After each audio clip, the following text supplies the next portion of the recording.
There's a starman waiting in the sky. He'd like to come and meet us, but he thinks he'd blow our minds. There's a starman waiting in the sky. He's told us not to blow it. Bueno, la idea de esto surgió como sabéis, hace un mes se confirmó la detección de las gravitacionales en el universo. Me empezaron a preguntar varios compañeros y lo que en principio va a ser una charla de bar con una breve explicación sobre las ondas gravitacionales, pues la cosa ha ido creciendo. Y bueno, ya que estamos todos juntos, es lo que veis, ¿no? Vale. Explicar las ondas gravitacionales implica saber el origen, de dónde vienen. Son consecuencias de la teoría de la relatividad general. Entonces, es necesario introducir en qué consiste la relatividad general, que es algo de lo que todo el mundo ha oído hablar. Pocos saben en concreto en qué consiste, suena muy esotérico o poco intuitivo. Aquí vamos a intentar pues, aclarar esas dudas o ese misterio que hay en torno a la relatividad general. Para ello vamos a empezar situando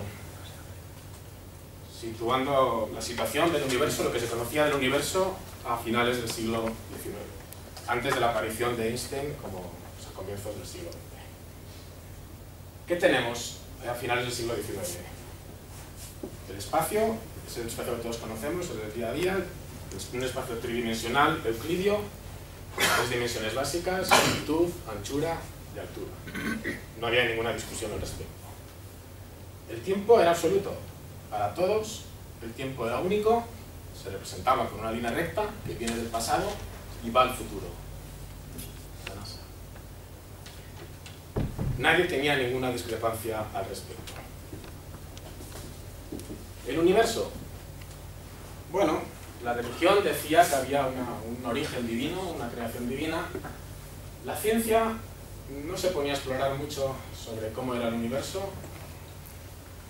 Para ellos no se movía, no cambiaba, o sea, lo que observaban era invariable.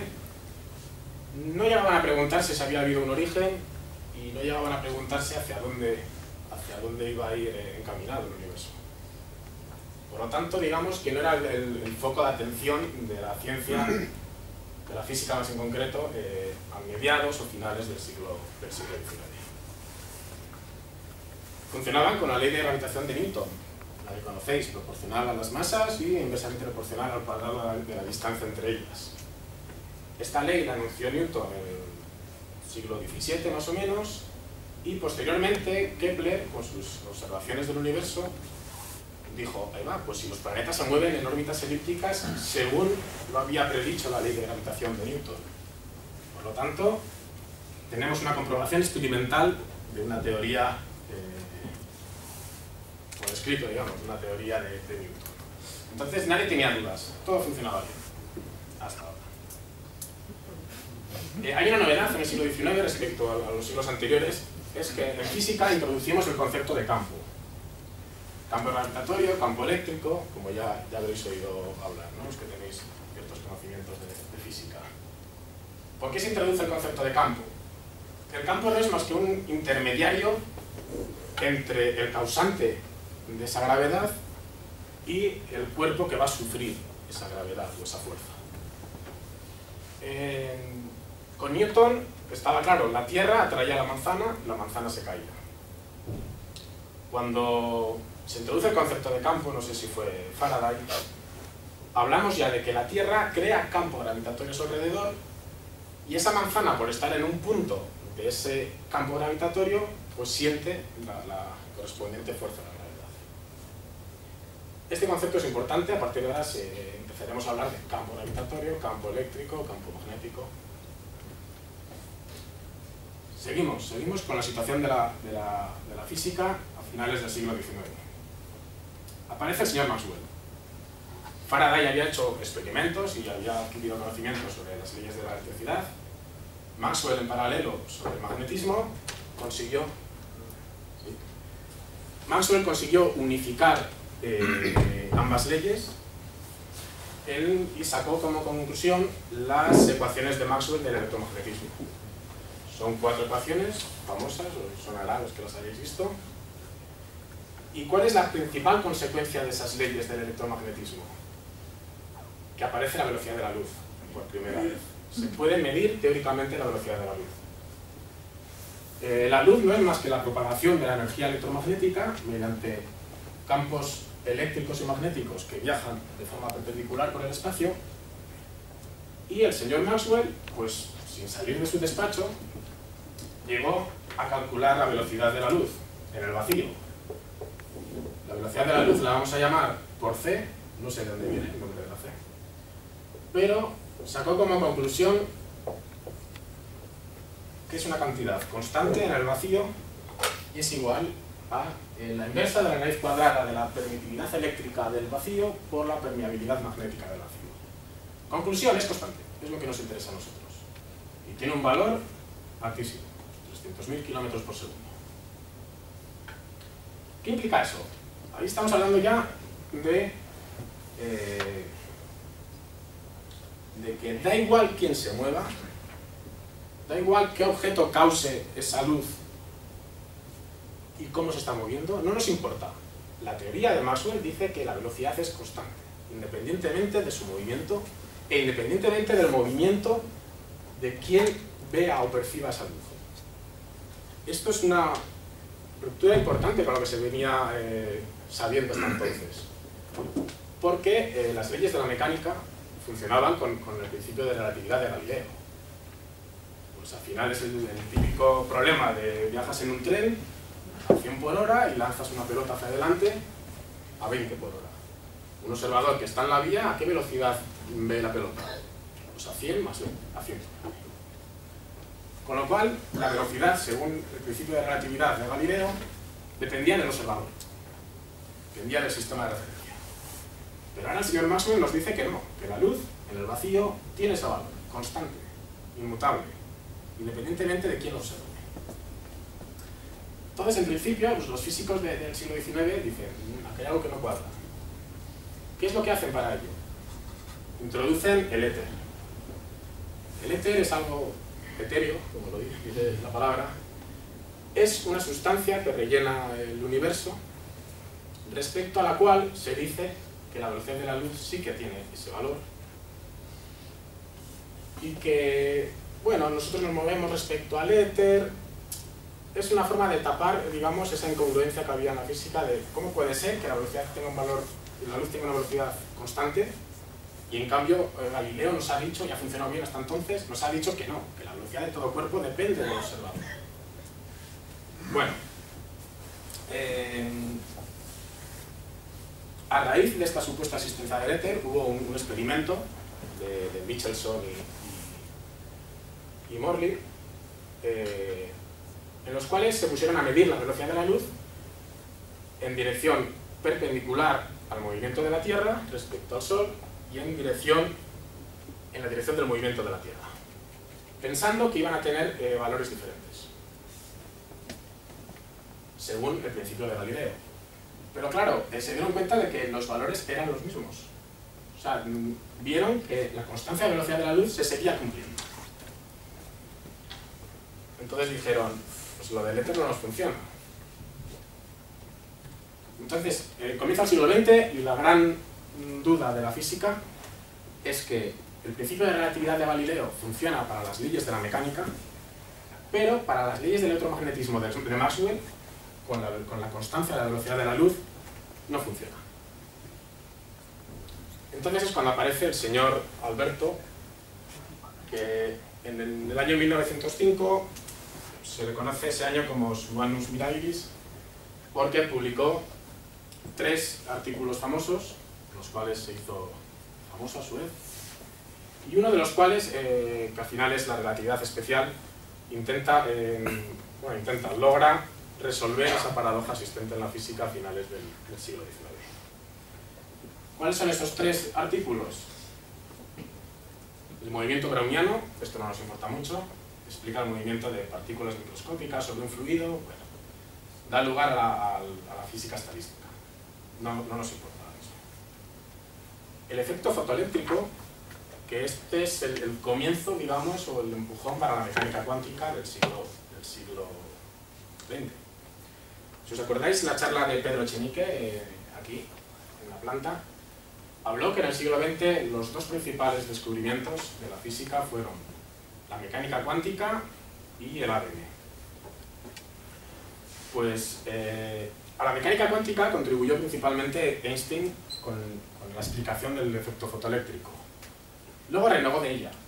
Cuando apareció Heisenberg con su principio de incertidumbre, Einstein dijo: tengo mis dudas. Y de ahí su famosa frase de Dios no juega a los dados. Porque no podía admitir Einstein que la materia en sí tuviera cierto carácter probabilístico.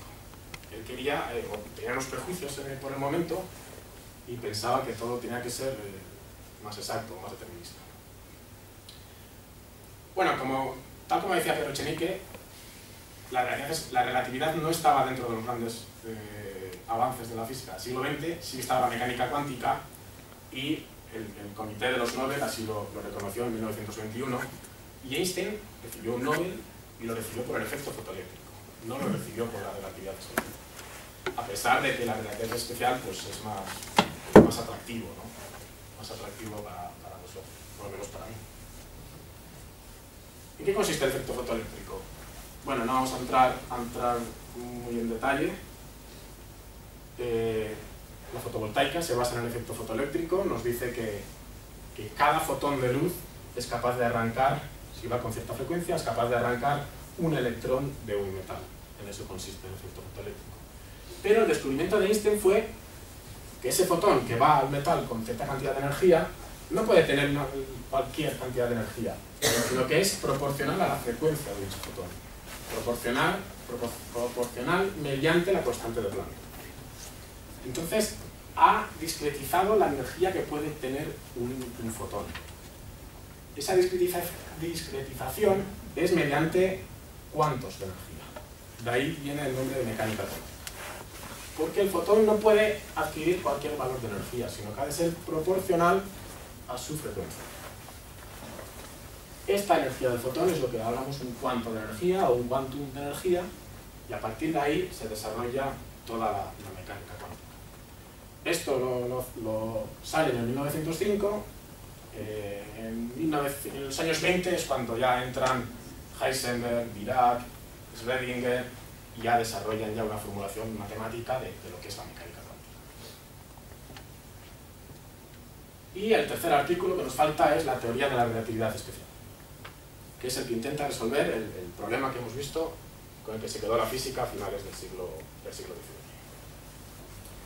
Entramos en ella, la relatividad especial. Einstein parte de dos postulados. Había discrepancias sobre la existencia del éter, sobre la constancia de la velocidad de la luz, sobre el principio de Galileo, y Einstein lo tenía claro. Fue a partir del principio de relatividad de Galileo.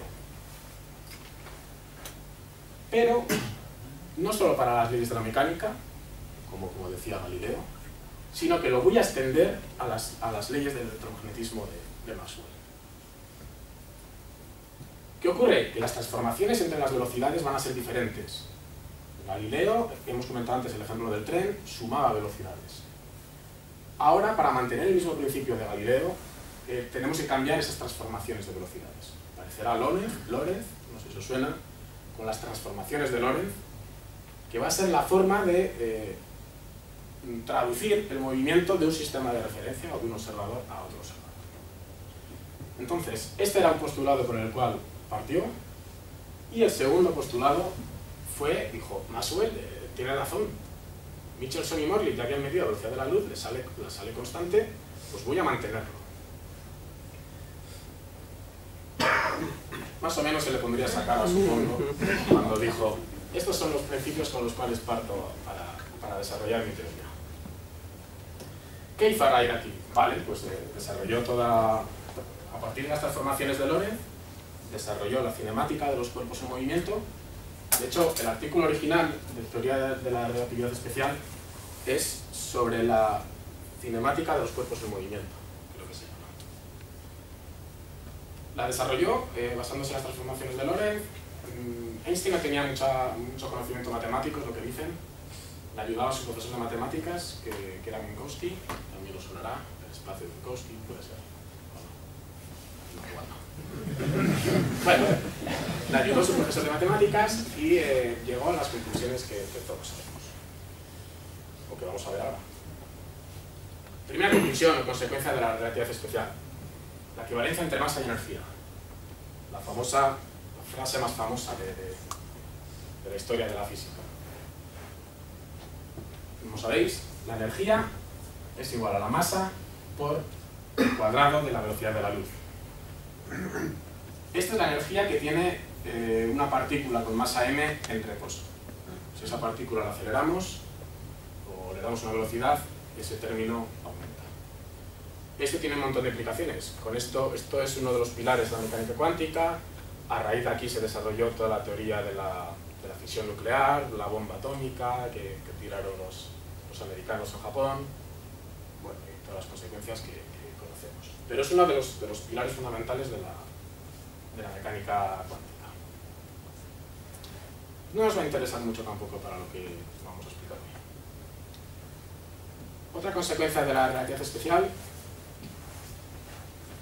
la velocidad de la luz es la máxima velocidad alcanzable por una señal. He puesto señal, no he puesto partícula. La propia teoría dice que si queremos acelerar una partícula material hasta valores cercanos a la velocidad de la luz, las ecuaciones nos dicen que necesitaríamos una energía infinita. Por lo tanto, nunca una partícula material va a poder alcanzar dicha velocidad. Se acercará todo lo que queramos, gastando una cantidad ingente de energía, pero nunca podrá tener ese valor. En cambio, las señales, la información, las ondas sí que pueden alcanzar la velocidad de la luz. Eso que quede claro. No hay partícula material que alcance la velocidad de la luz, pero sí la información, las ondas. Ni siquiera el halcón milenario de Han Solo podría alcanzar la velocidad de la luz.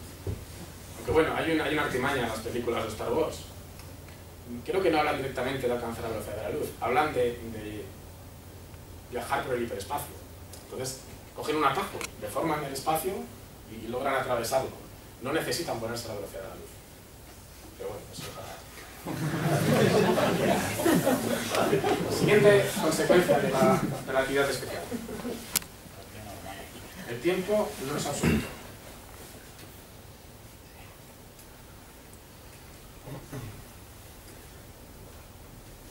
Esta frase ya es la primera que rompe con todo el sentido común, que rompe con los cimientos de la física de entonces, que rompe con la intuición, por lo tanto es difícil de aceptar. Esto significa que dos observadores diferentes, en condiciones diferentes, pueden medir tiempos diferentes. Vamos a poner vamos a poner este ejemplo, a ver si lo entendemos. ¿Por qué el tiempo no es absoluto? Es consecuencia de que la velocidad de la luz es constante para todo observador. Eso es lo principal. Por eso creo que ya lo he repetido unas cuantas veces, ¿no? Tenemos un tren viajando a una velocidad muy alta, pues una fracción de la velocidad de la luz, y una bombilla, encendemos una bombilla en el techo. Esta bombilla baja a un espejo que hay en el suelo, rebota el haz de luz y vuelve a pegar en el techo. Para este observador que va dentro del tren, la luz ¿a qué velocidad se mueve? A c, esa que hemos escrito. ¿Qué espacio recorre? Pues 2 veces la altura del vagón. Pues tarda, pues lo que tarda, x, ¿no? Para este observador. Nos salimos fuera del tren, un observador estacionario. En el momento en que se enciende la bombilla, el vagón está aquí. El haz de luz sale de este punto del techo del vagón. Cuando llega al espejo situado en el suelo, el vagón se ha desplazado, está más adelante. Rebota, vuelve a viajar hacia el techo del vagón. Pues entonces el vagón se ha desplazado a su vez y y el haz vuelve al techo en una posición más adelantada del propio vagón. ¿Cuánto tiempo ha tardado ese haz de luz en ir y volver? Pues la velocidad es la misma, esa es la clave. La velocidad de la luz es la misma para este observador que para este, pero el espacio recorrido es mucho mayor. Conclusión, tarda mucho más. Este es un sencillo experimento por el cual dos observadores diferentes miden tiempos diferentes. ¿Cuándo es relevante esto? Claro, cuando el tren viaja a velocidades cercanas a la velocidad de la luz. Entonces es cuando este efecto se manifiesta. Mientras tanto, en la vida diaria no.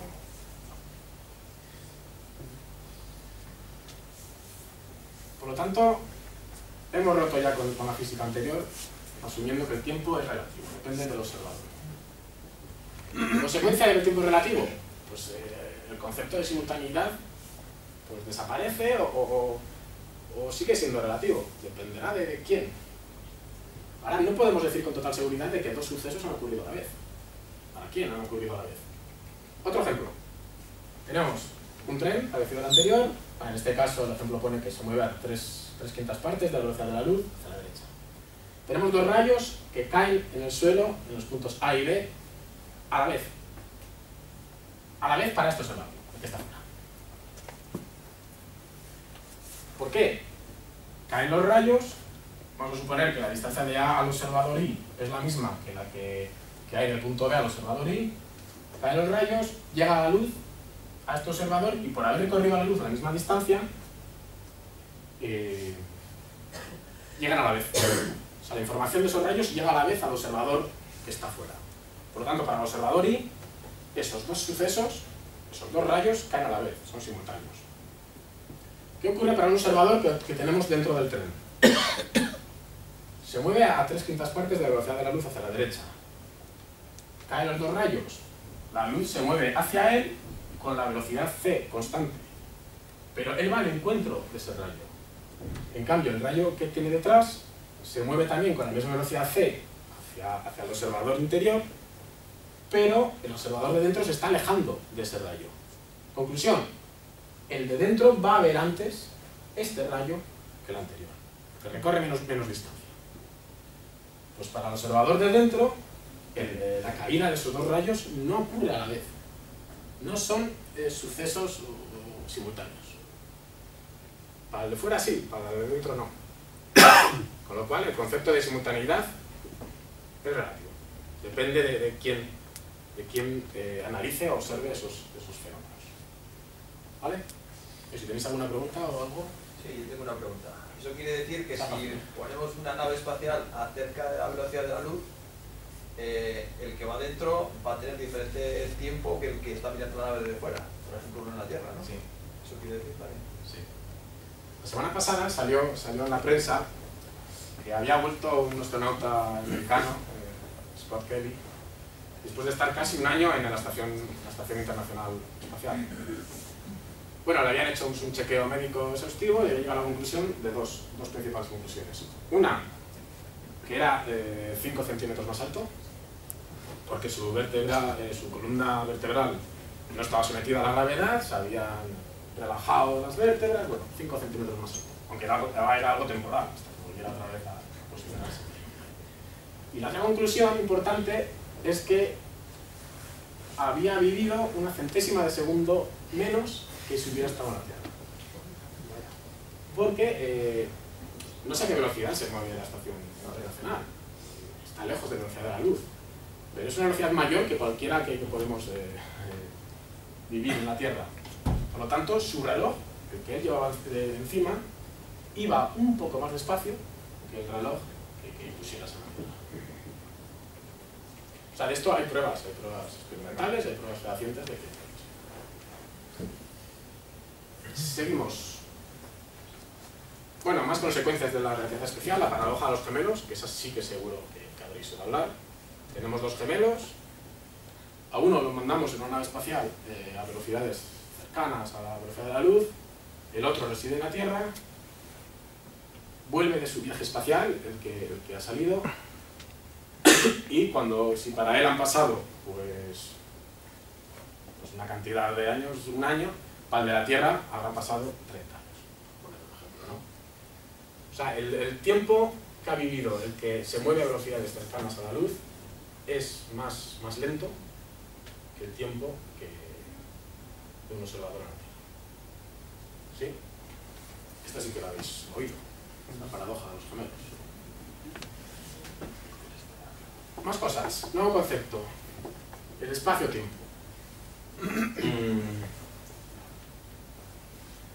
Hasta el siglo XIX el espacio iba por un lado y el tiempo por otro.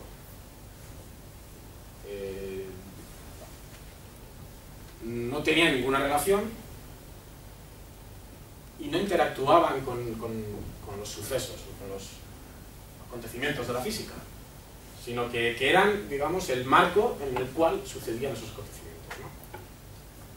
Ahora no podemos separar el tiempo del espacio. O sea, a partir de ahora hablaremos siempre de espacio-tiempo. Esto lo veremos en ejemplos posteriores. El cono de luz es un concepto curioso que aparece mucho y si leéis documentales o leéis, o sea, si veis documentales o leéis artículos de divulgación científica, veréis que aparece muchas veces el cono de luz. ¿En qué consiste? Es una forma de representar el espacio-tiempo sobre papel. Pues, claro, hemos metido el tiempo con el espacio, estamos hablando de 4 dimensiones. No, las 3 espaciales más una cuarta temporal. ¿Cómo lo representamos? Bueno, pues vamos a representar el espacio siempre en 2 dimensiones y el eje vertical va a ser siempre el tiempo. ¿En qué consiste el cono de luz? Tenemos un suceso, un acontecimiento que sucede pues, en un punto del espacio en un momento del tiempo. A partir de ahí, vamos a suponer que este suceso emite luz. Vamos a suponer. ¿Cómo se movería ese rayo de luz emitido por este suceso en este tipo de diagrama? Iría a lo largo de estaría contenido ese movimiento en la superficie cónica representada en la figura. A ver si lo explico mejor. Hemos dicho, encendemos una bombilla, vamos a suponer. En un punto, en el origen de coordenadas, en un punto del espacio. Pasan, momento 2, pasan 5 segundos. ¿Hasta dónde ha llegado la luz de esa bombilla? Como la luz tiene una velocidad finita, pues la luz de esa bombilla habrá llegado a esta circunferencia. Avanzamos en el tiempo, o sea, subimos hacia arriba. Han pasado 10 segundos. ¿Dónde ha llegado la luz de esa bombilla? Pues habrá llegado más lejos en el espacio, está claro, que le hemos dado más tiempo a la luz para extenderse. Por lo tanto, tenemos este otro círculo. Y así sucesivamente. Esa sucesión de círculos lo que forman es una superficie cónica. ¿Está clara la idea? Pros. ¿Eso qué significa? Tiene una consecuencia importante, que es todo acontecimiento situado espacialmente y temporalmente, o sea, todo acontecimiento que situemos en el espacio-tiempo dentro de este cono de luz, ha podido verse influenciado por el suceso del origen de coordenadas.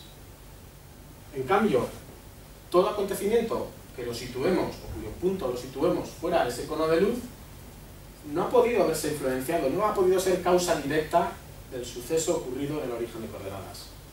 Este cono de luz representa la causalidad entre sucesos.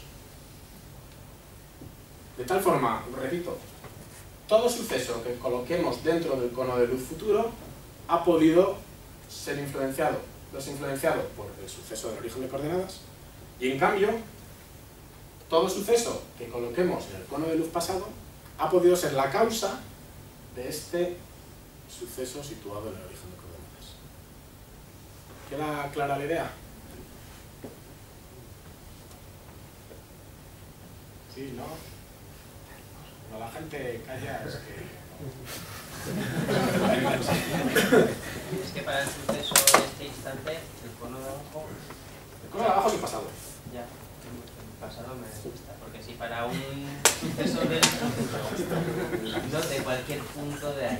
No mires al pasado, Puede venir entonces. de este punto y puedes tener muchos conos que confluyen en un punto del futuro. Entonces, ¿Cómo? yo digo que un suceso que ocurre aquí puede haber ocurrido por este o por cualquier otro cono Claro, que haya aquí. Sí, sí. Pero nos interesa la relación de causalidad entre un suceso del interior con este. Eso es lo que nos interesa. ¿Qué sucesos han podido verse influenciados o cuya causa puede ser ese suceso? Eso es lo que nos importa a nosotros. Otro ejemplo. Yo me perdí entre el símil de luz y suceso. ¿Hemos estado hablando de luz? Sí, porque es que ahora la relación de causalidad se ve como dos sucesos tienen una relación de causalidad si en el peor de los casos, o sea, entendiendo como suceso un acontecimiento situado en un punto del espacio tridimensional y en un momento del tiempo. O sea, como suceso hablamos de un punto en el espacio-tiempo, en las 4 dimensiones. Entonces, ¿cuál era tu pregunta? Vale. La relación de causalidad, de causa y efecto entre dos sucesos, cualesquiera, en el peor de los casos, se tiene que medir por la velocidad de la luz, porque ¿cómo unes esa relación causa-efecto entre dos sucesos? Pues en el caso más rápido posible, en la velocidad de la luz, porque Einstein ha dicho que es la máxima velocidad de transmisión de información.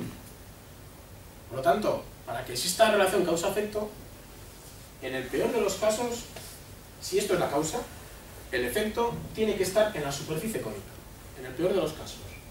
¿Y qué relación causa-efecto se daría en ese caso? Pues transmisión de luz, únicamente. En cambio, si está dentro, pues bueno, significa que de aquí a aquí nos hemos movido con una velocidad menor que la de la luz. Es algo real. Por lo tanto, existe esa relación causa-efecto.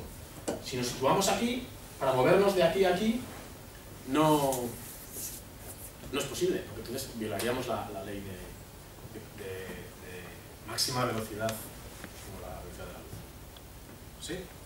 Otro ejemplo. Bueno, a ver si igual se entiende. O sea, incluso, por ejemplo, si tú estuvieras más lejos de 300.000 kilómetros y de repente a mí se me pone la cara roja, no te podría acusar de que me has dado un tortazo, ¿no? O sí.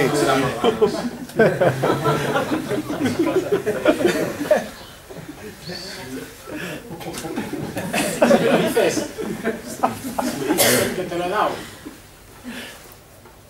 antes de un segundo, o sea, si tú estás a 300.000 kilómetros y me dices, me has dado un tortazo hace 2 segundos, yo te digo, no puede ser, porque como mucho hace un segundo, que no me ha tardado ese ejemplo. Otro ejemplo, a ver si se entiende. Imaginad que el sol estalla. A ver si lo puedo explicar bien. Sí, la explosión del sol es un suceso que ocurre en este punto del espacio-tiempo. ¿La Tierra dónde está?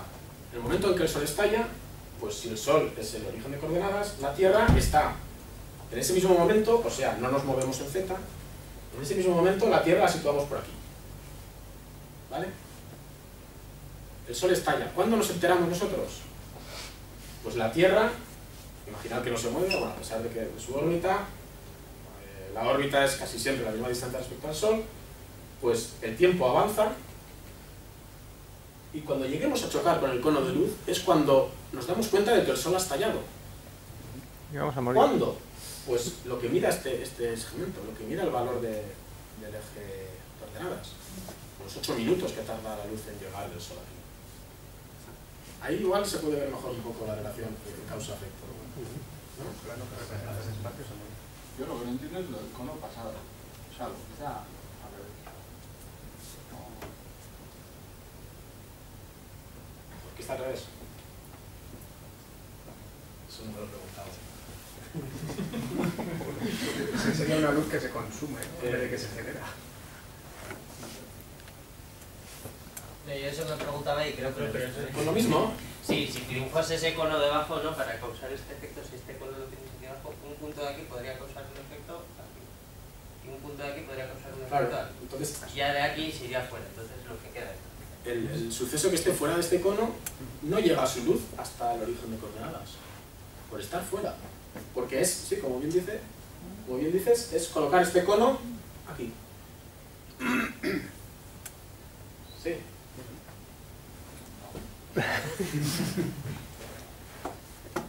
Cuando miramos al cono de luz pasado nos preguntamos si cualquier evento en ese cono de luz ha podido ser causa del origen de coordenadas, del suceso que ocurre en ese origen de coordenadas.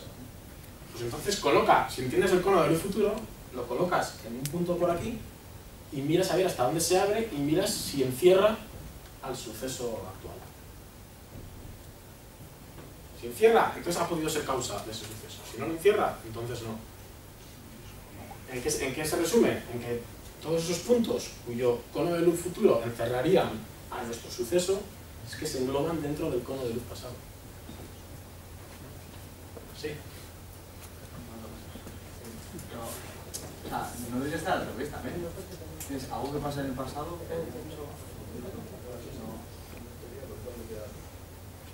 sea, un suceso que ocurre en el pasado que afecta al presente. Sí, sí, para un suceso, pero es que el punto de vista es diferente.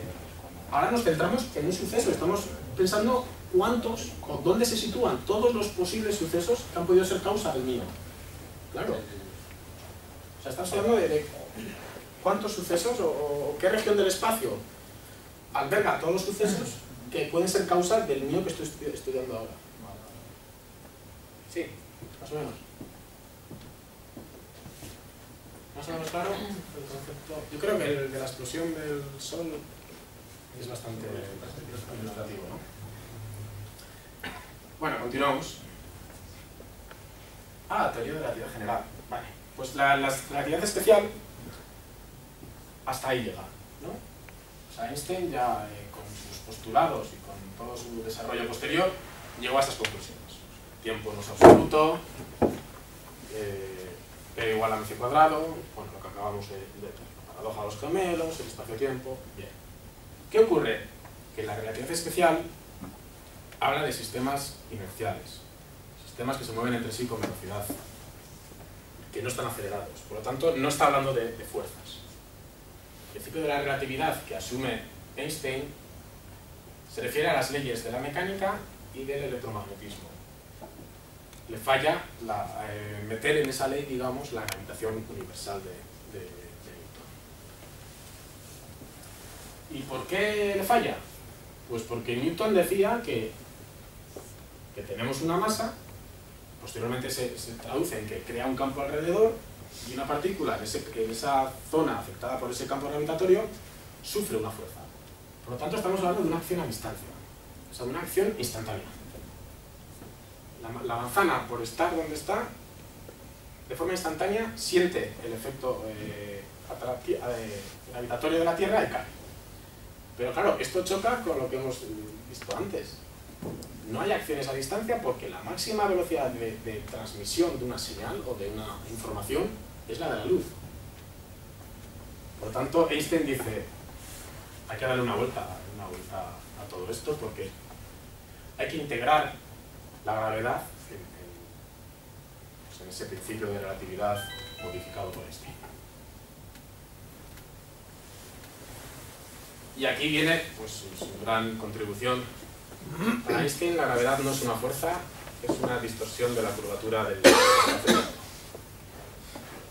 Esta es una de las frases más hermosas de la física. Para mí al menos, particularmente, la relatividad general, porque rompe con la intuición, porque rompe con el sentido común, con la imaginación que tuvo, es posiblemente la teoría científica más hermosa. Para mí y para muchos compañeros. ¿En qué consistirá la relatividad general? Estas son las ecuaciones de la relatividad general. No entran para examen. Las he puesto para impresionar. Pero tienen miga, tienen miga. Hablamos de tensores, las matemáticas asociadas a la relatividad general, bueno, a la especial y a la general, son muy complejas. Nos hablan de tensores, el tensor de energía de impulso, el tensor de Riemann. Estos son 16 ecuaciones diferenciales, no lineales, por lo tanto, de muy difícil resolución, con soluciones muy complejas. Pero lo que nos interesa a nosotros es esto de aquí. Nos dice que la geometría del espacio-tiempo es igual, bueno, unos términos que representan la geometría del espacio-tiempo es igual a unos términos que nos hablan de cómo está distribuida la materia y la energía. Esta frase engloba todo lo que es la relatividad general. La materia y energía le dicen al espacio-tiempo cómo curvarse, y el espacio-tiempo curvo le dice a la materia y energía cómo moverse. Esto es la gran aportación de Einstein y por lo que fascina tanto su figura. Luego veremos todas las consecuencias que implica esto, pero para nosotros ya el espacio-tiempo, que ya estaban unidos antes por la relatividad especial, no podíamos separar el espacio del tiempo, pero hasta entonces el espacio-tiempo era plano. Ahora resulta que es curvo. ¿Y por qué se curva el espacio-tiempo? Pues porque lo dice la materia y la energía. No solo la materia, no solo los agujeros negros curvan el espacio-tiempo alrededor, sino zonas del espacio que es donde estén presentes campos electromagnéticos con altas densidades de energía también curvan ese espacio-tiempo. Esta es la frase que os tenéis que leer de toda la presentación de hoy. ¿Qué implica? ¿Qué consecuencias tiene ese enunciado o esa conclusión a la que llegó a través de sus ecuaciones? Bueno, esta gráfica es la gráfica más extendida cuando hablamos de relatividad general. Tenemos un cuerpo masivo en el espacio que deforma el espacio-tiempo a su alrededor. Cuanto más masivo, más lo deforma. Siempre se pone la analogía de la membrana, ¿no? Donde dejamos caer una bola de plomo, entonces deforma esa membrana. ¿Cuál es la primera implicación? Ahora, la distancia más corta entre dos puntos ya no es la línea recta. Antes, en el espacio plano, bueno, cuando hablamos del espacio plano es tridimensional, pero plano, sin curvatura. Ahí estaba claro, la distancia más corta entre dos puntos es la línea recta. Ahora no. Ahora es una curva en un espacio-tiempo de 4 dimensiones a la cual llamamos geodésica.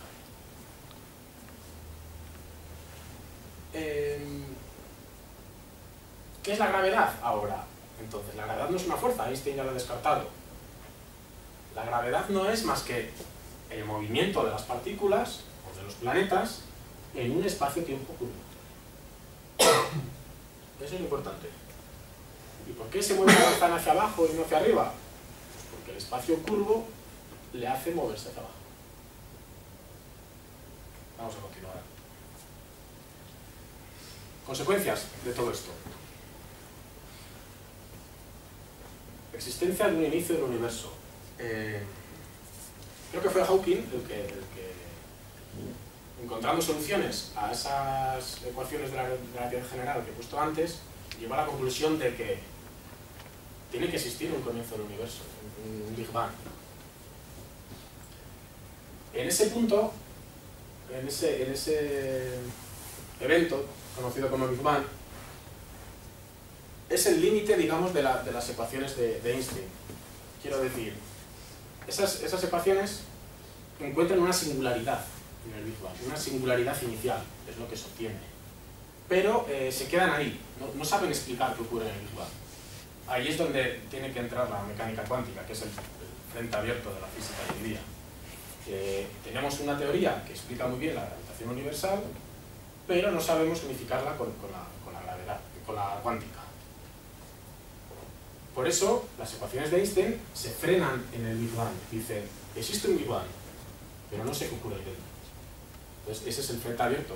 Nos hace falta dar un paso más y encontrar una teoría de la gravedad cuántica, y a partir de ahí pues la teoría del todo, que tanto sonará, ¿no?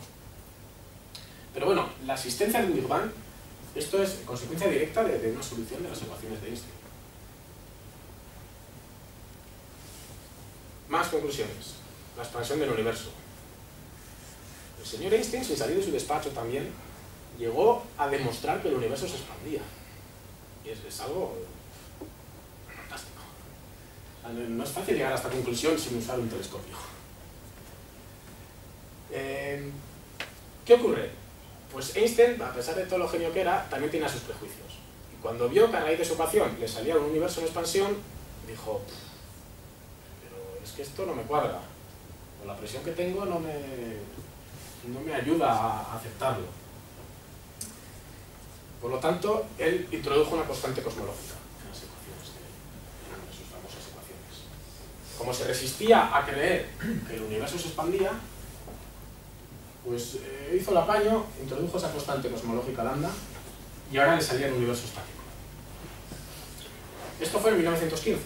Ya en la década de los 20 apareció el señor Hubble y con pruebas experimentales, pues a base de telescopios, descubrió que el universo se expandía gracias al corrimiento al rojo de las estrellas.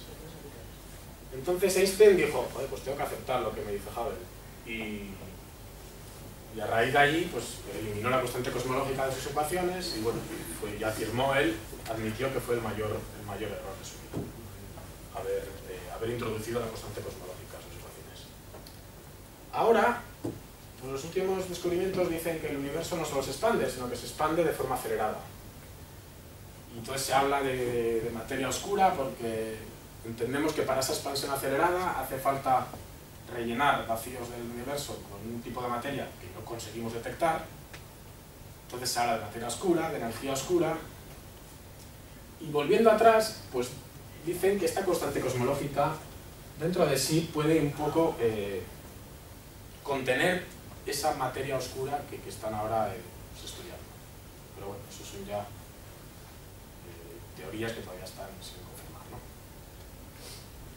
Pero lo principal es que de las ecuaciones de Einstein deducimos que el universo se expande, sin necesidad de un telescopio. Otra deducción de la relatividad general es que podemos llegar a tener colapsos gravitacionales o agujeros negros. Hemos dicho antes que la materia y la energía curva espacio-tiempo, pues acumulamos mucha materia o mucha energía, pues podemos llegar a un punto donde lo curvemos tanto que consigamos una curvatura infinita. O lo que es lo mismo, lo que ya conocíamos, que no dejemos escapar a la luz, lo que ocurre en un agujero negro.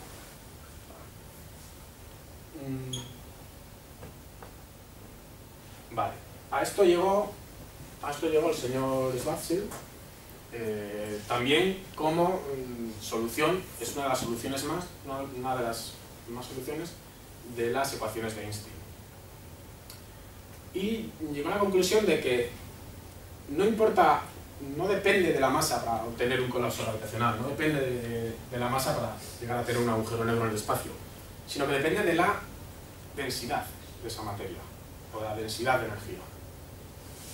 Entonces, el señor Schwarzschild también calculó un radio en función de la materia que contenía, o de la materia de la cual estuviéramos hablando. Por poner dos ejemplos, si el Sol pudiéramos comprimirlo en un radio de 3 kilómetros, tendríamos un agujero negro. O si la masa de la Tierra la pudiéramos meter en una cucharilla de café, en un radio de 9 milímetros, conseguiríamos un agujero negro. Para que os hagáis una idea de las dimensiones de lo que estamos hablando. Obviamente esto no es alcanzable en la realidad. Hoy en día sabemos que los agujeros negros se forman como fase final de ciertas estrellas o en el origen, en el Big Bang que veíamos antes, también se originan agujeros negros que todavía viven, ¿no? No vamos a entrar mucho más en agujeros negros,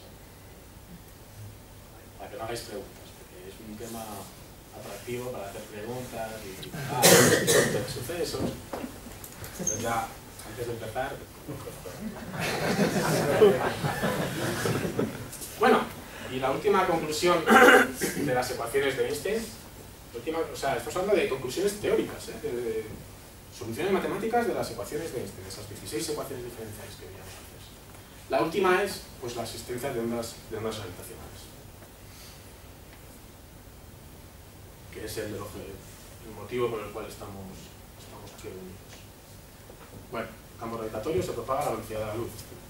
Más rápido no se puede propagar. Eso ya lo dijo Einstein. Bien.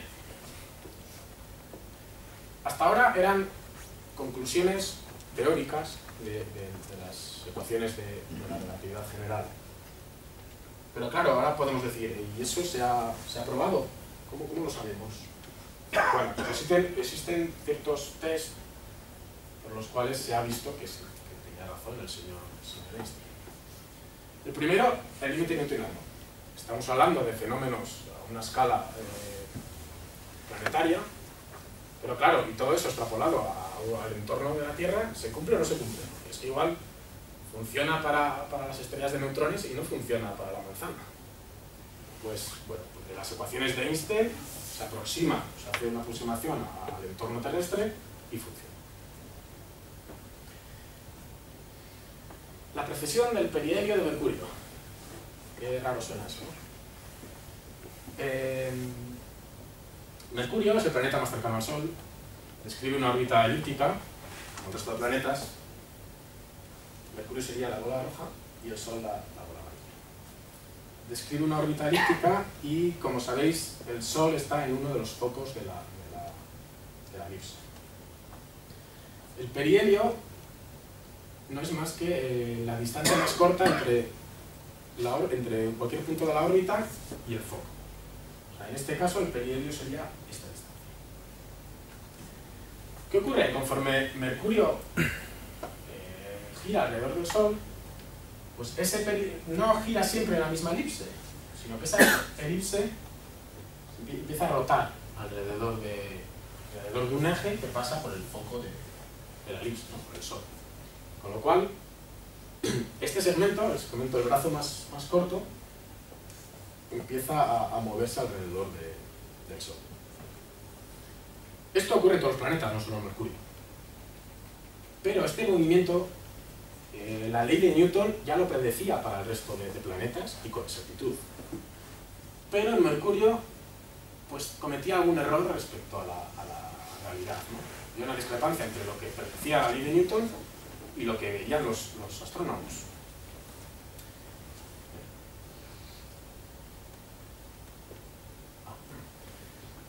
¿Qué ocurre entonces? Pues que Einstein aplicó sus ecuaciones y resulta que con sus ecuaciones consiguió sacar un valor correcto de dicho movimiento del perihelio de Mercurio que no lo daban las ecuaciones de Newton.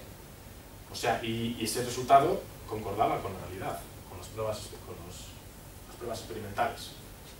Por lo tanto, fue un motivo para decir, sí, las ecuaciones de Einstein sí que reflejan la realidad. Han corregido o han acertado en el valor de ese movimiento que Newton no sabía darlo, ¿no? ¿Y por qué para Mercurio? Pues está claro, Mercurio es el planeta más cercano al Sol, es donde el espacio curvo, el espacio-tiempo está más curvado. Ahí es donde hay discrepancia con Newton.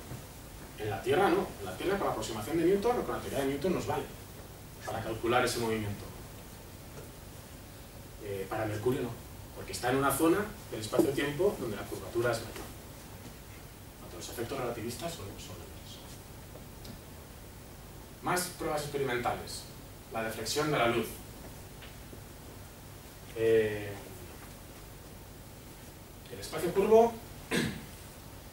cambia las trayectorias de las partículas materiales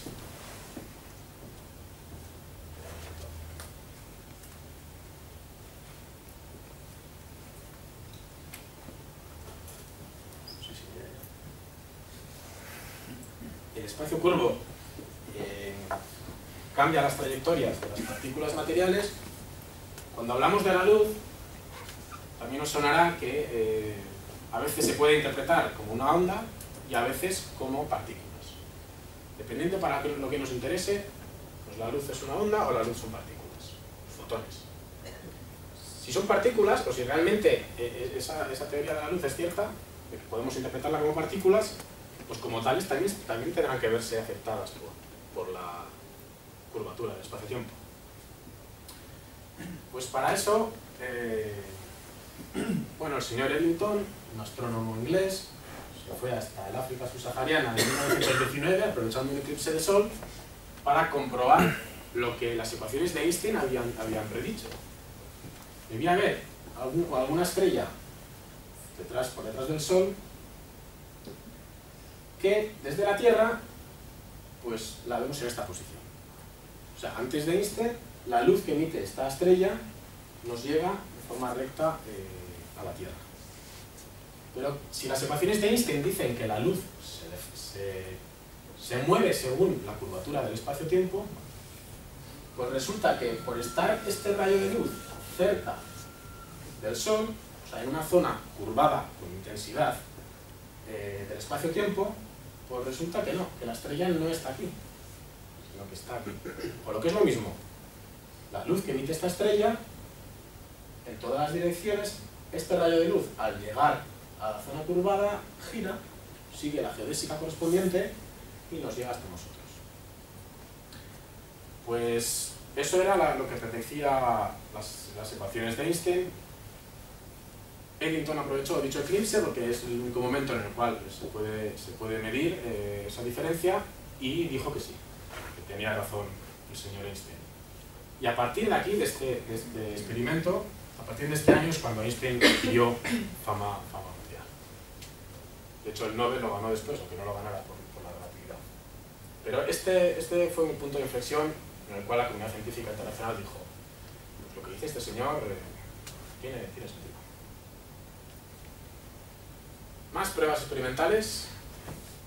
La dilatación temporal gravitacional.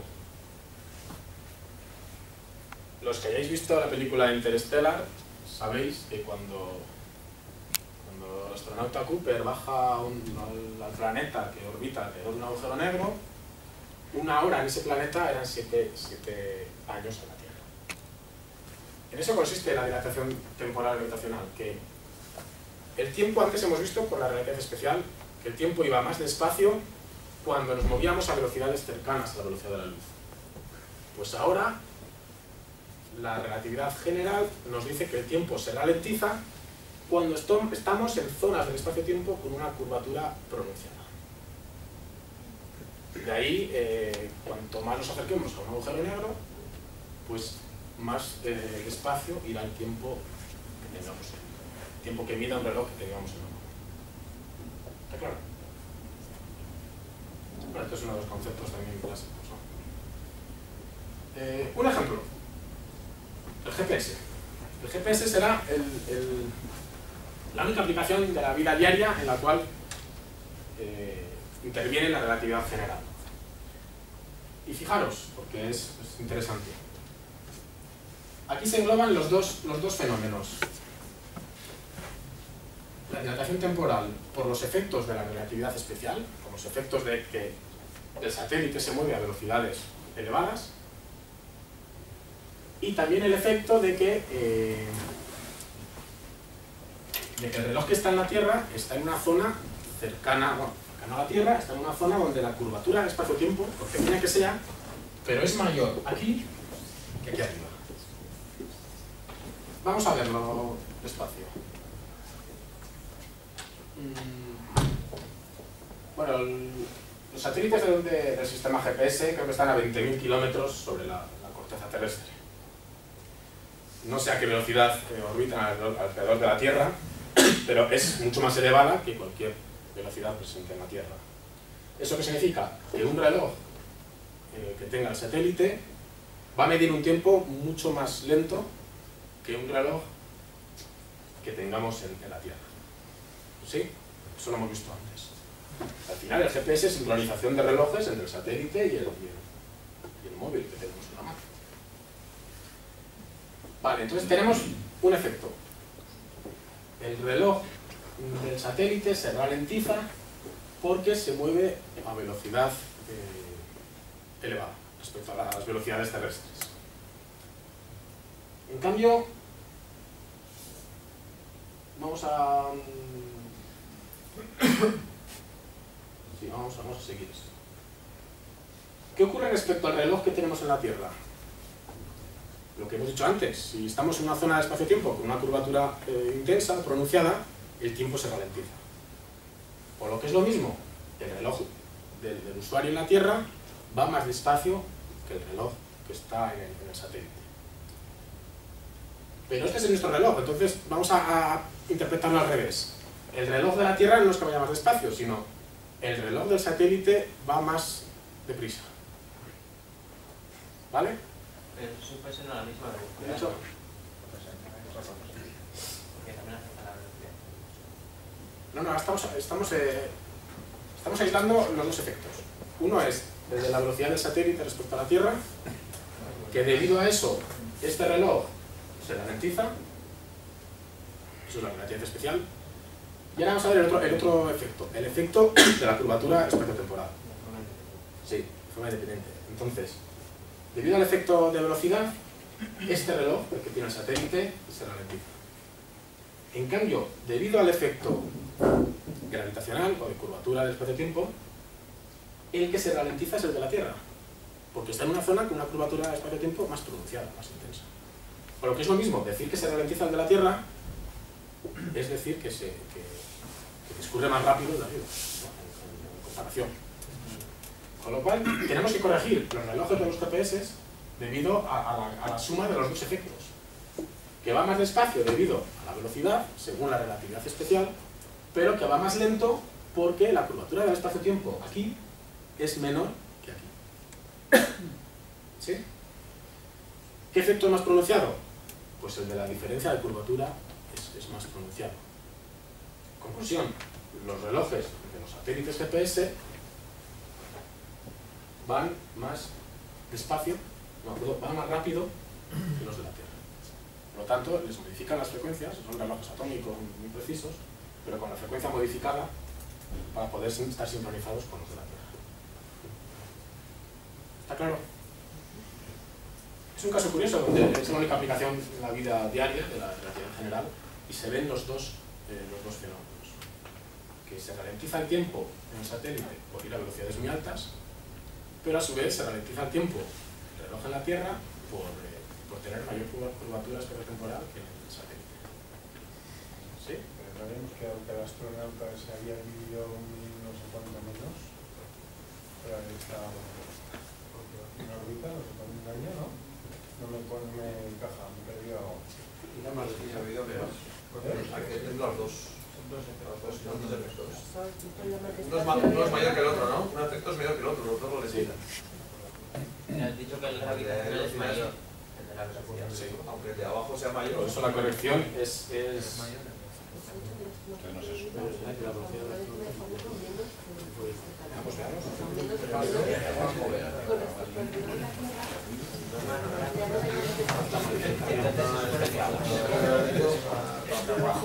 allí será.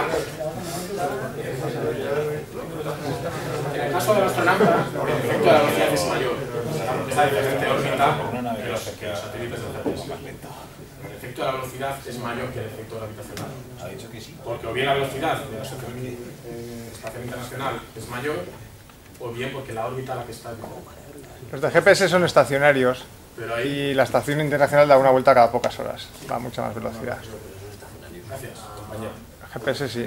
Los GPS se mueven, van dando vueltas por eso, son móviles, ¿eh? ¿Son móviles? Sí. Seguro, seguro. No, no están en el mismo... Sí, están en posición. No, de hecho, antiguamente se tenía que calcular dónde estabas tú para poder... Bueno, la estación internacional va mucho más deprisa que las de GPS. Los satélites de la velocidad es mayor que el de... Bien. ¿Bien hasta aquí? ¿Alguna duda más? Sencilla.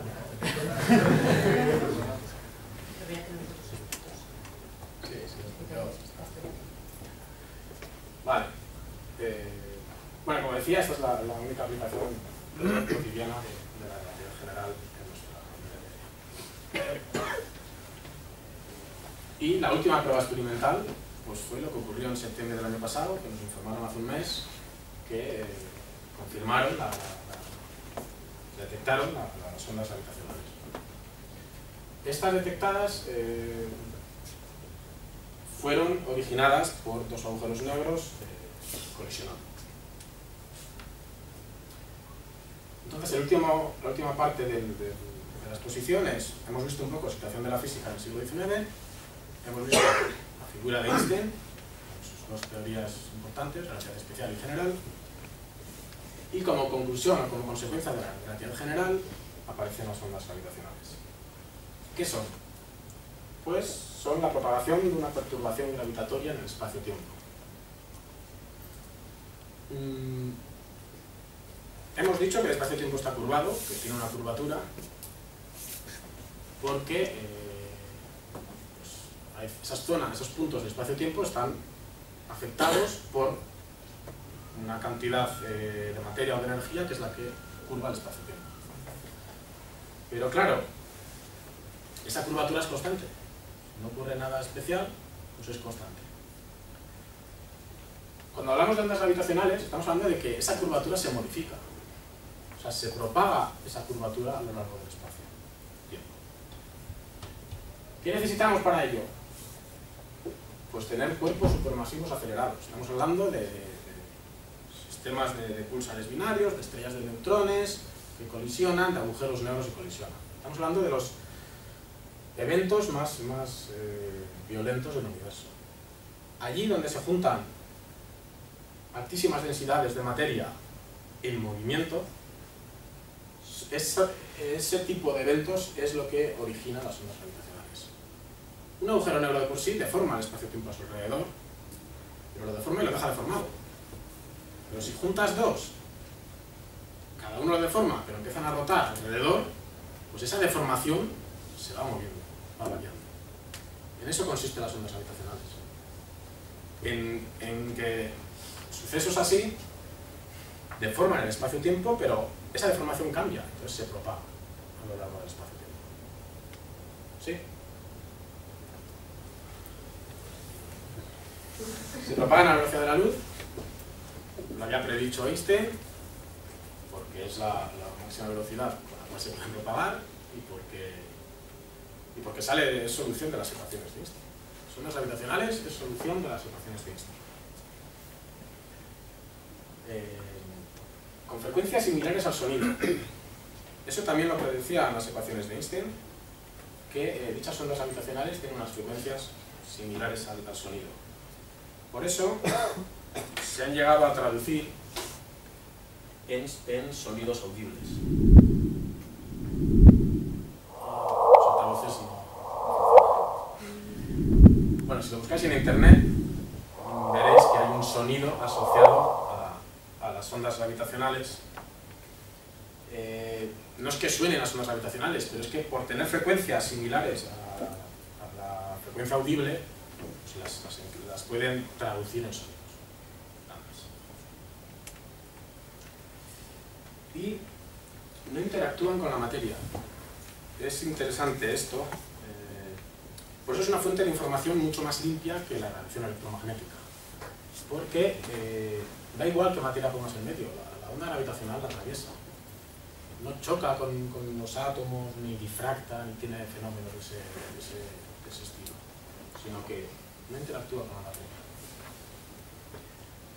¿Cómo se detectaron? Bueno, habéis oído que se detectaron en Estados Unidos, en el LIGO, que consiste en dos centros de detección situados a 3.000 kilómetros de distancia entre ellos, cada uno de los cuales tiene dos túneles de 4 kilómetros de longitud situados de forma perpendicular entre sí. Aquí en el centro lo que tienen es, bueno, de aquí se emite un rayo láser a ambos túneles. Bueno, aparece un divisor de luz, el cual divide el rayo láser. Tampoco nos vamos a... Bueno, luego os explico más o menos cómo funciona. Este experimento es el experimento con más precisión que ha tenido el ser humano hasta ahora. Lo que han medido son distancias de 10 a la menos 19 metros, o sea, 10.000 veces menor que el radio de un protón. ¿Por qué no se han detectado antes las ondas gravitacionales, cuando se habían predicho hace 100 años? porque no teníamos la tecnología suficiente para detectar esas perturbaciones en el espacio-tiempo. Ese es el motivo. ¿Cómo lo han hecho? Pues a base de interferometría. Bueno, esto tampoco lo tengo yo muy claro. Al final, emiten un láser, este divisor de luz lo manda a los dos túneles que teníamos antes, situados de forma perpendicular, con la misma distancia. El rayo láser de aquí a aquí recorre la misma distancia exacta que de aquí a aquí. Los están situados de forma perpendicular. ¿Qué significa eso? Que si viene la onda gravitacional, hemos dicho que la onda gravitacional transmite deformación del espacio-tiempo. Por lo tanto, si viene la onda por aquí, va a deformar el espacio que tenemos aquí. Con lo cual, comprime este brazo del interferómetro y dilata el otro, y viceversa. O sea, el efecto de la onda en este experimento es modifica las longitudes de los dos brazos. Eso es lo curioso. Hemos llegado a tal punto que somos capaces de medir cómo la gravedad deforma el espacio. ¿Sí? Si no hubiera onda gravitacional, pues bueno, emitimos aquí el rayo láser, una luz de onda coherente, va, viene y por tener el mismo recorrido en cada uno de los brazos, pues bueno, llega aquí y no se aprecia ningún efecto. En cambio, si esta longitud ha variado respecto a esta otra, al volver el rayo láser, ya no entran en fase, entonces se produce un patrón de interferencias, un patrón de difracción. Eso es lo que detecta el fotodetector. Entonces, ese patrón de interferencias, bueno, con los filtros que hayan utilizado, nos dice que sí, que realmente la luz ha recorrido diferentes caminos. Cuando estaban calculados o estaban instalados de forma que eran los mismos. Eso es lo que hemos llegado a detectar. Que la onda gravitacional nos ha encogido uno de los caminos y nos ha alargado el otro, y viceversa. Para eso han tenido que aislar esos túneles pues, de cualquier movimiento sísmico, del tráfico de los alrededores, de escorrentías, de todo lo que eso pueda ocurrir. Estamos hablando de uno de los experimentos más precisos, el más preciso de la historia del ser humano. ¿Por qué su importancia? Pues, como decía, hasta ahora, toda la información que recibíamos del universo era a través de radiación electromagnética. Tenemos el espectro de las ondas electromagnéticas. Hasta ahora, bueno, tenemos el rango del espectro visible. Si nos vamos a longitudes de onda mayores, o sea, a rayos más energéticos, tenemos rayos X, rayos gamma, que provienen de las supernovas, tenemos el infrarrojo, las microondas. Al final, toda la información que tenemos del universo hasta ahora venía en forma de radiación electromagnética, con diferente frecuencia, pero esto era lo que teníamos. O sea, un astrónomo lo único que hacía era analizar espectros que recibían las estrellas. Ahora tenemos otra forma de analizar, de recibir información de las estrellas, mediante las ondas gravitacionales. Se pone como analogía que bueno, recibir la radiación electromagnética es como ver el universo, y analizar las ondas gravitacionales es como oír el universo. Esa es la principal analogía, ¿no? Vale, entonces, ¿qué significa eso? Bueno,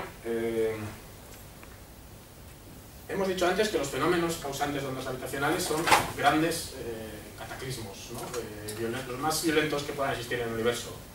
Justo ahí son singularidades espaciotemporales de las ecuaciones de Einstein. Estamos hablando del Big Bang, de los agujeros negros. Son puntos del espacio-tiempo donde Einstein se queda en la frontera. Ahora vamos a ser capaces de recibir información de esos eventos que pueden aportar luz sobre la unión que comentábamos antes entre gravitación y mecánica cuántica. Esto es una de las posibles cosas que veremos en el futuro. Se llegará a una teoría cuántica de la gravedad. Puede ser. ¿Se llegará a detectar el gravitón? El gravitón, que tiene nombre gracioso, es la partícula asociada a las ondas gravitacionales. Así como el fotón es la partícula asociada a las ondas electromagnéticas, por esa dualidad entre onda y partícula, el gravitón a su vez está asociada a las ondas gravitacionales. Es una partícula sin masa, como el fotón, por eso se mueve a la velocidad de la luz, si no lo podría. Está predicha según el modelo estándar de partículas, pero no se ha encontrado. Entonces, cuando logremos unificar la gravedad y la mecánica cuántica, pues el siguiente paso será descubrir el gravitón. Bueno, y ya acabo mi exposición con una cita histórica.